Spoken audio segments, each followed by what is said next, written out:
With their impeccable storytelling and emotionally complex characters, Pixar has come to dominate the animated feature industry.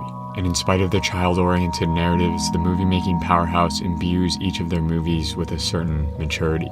But if you look past their narratives and unique characters, there's a lot at work. Masterfully lit, textured, and modeled landscapes help to bring the worlds of Pixar's films to life. And nowhere is this more true than in the natural environments of the studio's 2015 movie, The Good Dinosaur. The movie's landscapes force your jaw to drop, and at times seem to be indistinguishable from their real-life counterparts. So today, I want to dive into how Pixar has managed to create such beautiful computer-generated natural imagery, and also interrogate why movies like The Good Dinosaur strive for realistic natural worlds when everything else is so stylized.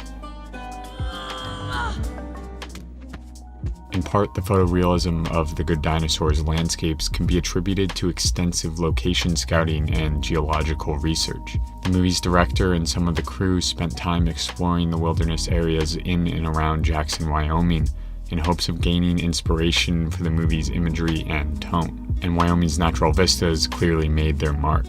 In conjunction with this fieldwork, set supervisor David Munier and his team adapted over 64,000 square miles of terrain data from the U.S. Geological Survey in order to accurately reflect America's natural environment. Needless to say, a lot of time and technical expertise went into making a computer-generated world seem like our real one.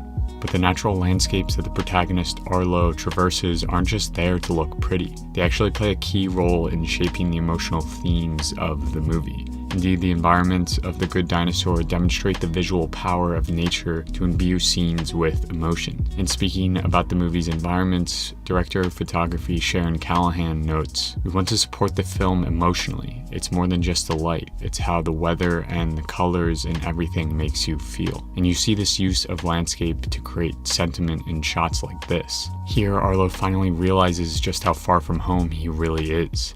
The helicopter-esque shots position Arlo in such a way that he seems to be almost consumed by the surrounding trees and mountains. Their vastness simultaneously becomes a beautiful image and a seemingly insurmountable obstacle.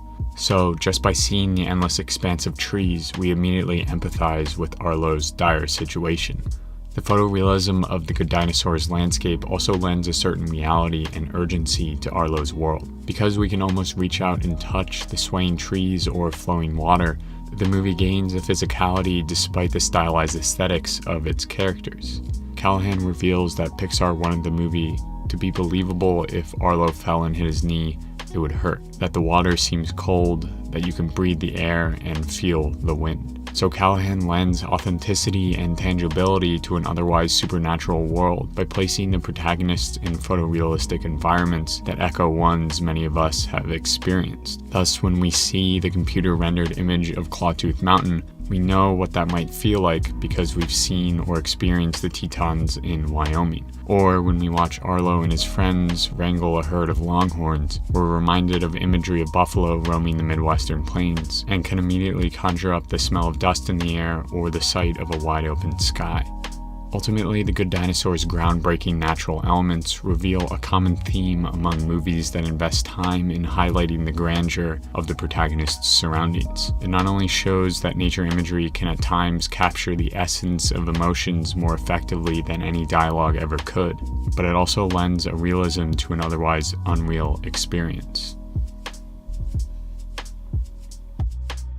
This video was made possible in part by the wonderful people who support me on Patreon. If you're interested in helping me grow this channel, head on over to Patreon and pledge a small amount of money for every video I release. In return, I'll send you gifts like a handwritten thank you note or an Our Changing Climate sticker. As always, if you like what you just saw, share it around and subscribe. Thanks so much for watching, and I'll see you next Friday.